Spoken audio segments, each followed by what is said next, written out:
All right, now that we have talked about both the disk and the shell method of finding our volumes of solids, we actually have a choice of which one we want to use. And sometimes one of them is a better choice than the other.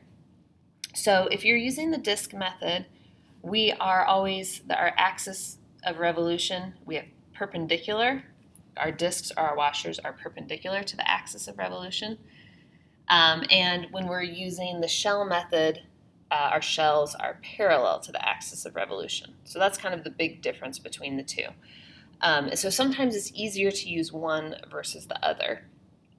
So just remember, with disk method, whatever your axis of revolution is, you're slicing perpendicular. So your dx or dy is determined by that. With the shell method, your dx or dy, that's parallel to the axis of revolution.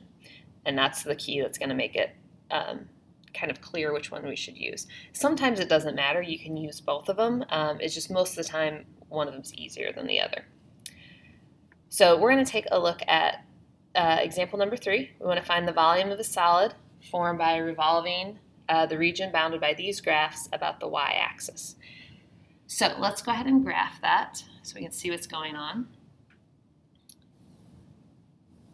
So we have a parabola shifted up 1. So it looks like this. We're going from y equals 0, x equals 0, and x equals 1. So there's our region, and we're revolving around the y-axis. Let me get you a different color here so you can see what's happening. So the rest of this graph is going to look like over here, and it's circular. Okay, so that's the region. That's what we're looking at.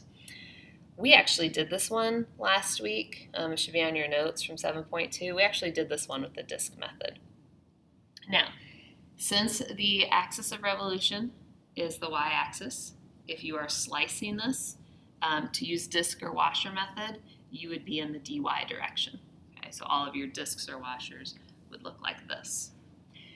Now, when we did this, notice at the bottom part, those are disks, and then once you get up here, those are washers. So when we did this in 7.2, we can do the disk and washer method. It's just we had to split it into 2 different integrals to do that. So this might actually be a better candidate for the shell method because we can think of these shells looking like this, and then we don't have to split it. So that's going to be our plan, is to do the shell method. So for the shell method, we have the volume is 2 pi of our integral, and remember we have the radius and the height, and we forgot to mention that we are in the dx direction. Okay, the thickness of our shells are dx's, so this is going to be both functions of x's. Okay, so we're going to get this all set up. So we have 2 pi. So in the x direction, we are going from 0 to 1. Oops. Let's fix that.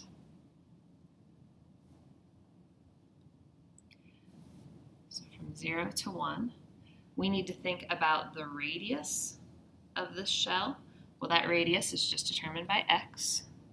And then we want to think about the height of this shell, and that is determined by the function x squared plus 1. Okay. So this is our setup, and then we just need to simplify and find the antiderivative of that. So we get 2 pi. I'm just going to distribute here, x cubed plus x dx. We'll take the antiderivative of that. So 1/4 x to the 4th plus 1/2 x squared. And we're going to evaluate from 1 to 0. We're going to plug in 1. And we're also going to plug in 0, but that's just going to give us 0, so we can kind of ignore that. So we plug in 1, we get 1/4 plus 1/2. We plug in 0, we just get 0. So let's see, 1/4 plus 1/2 is 3/4. We multiply that by 2, and we get 6/8, which reduces to 3/4. So 3 pi over 4 is, no, 3 pi over 2. Someone should fix that. Okay. 3 pi over 2 is our solution to that.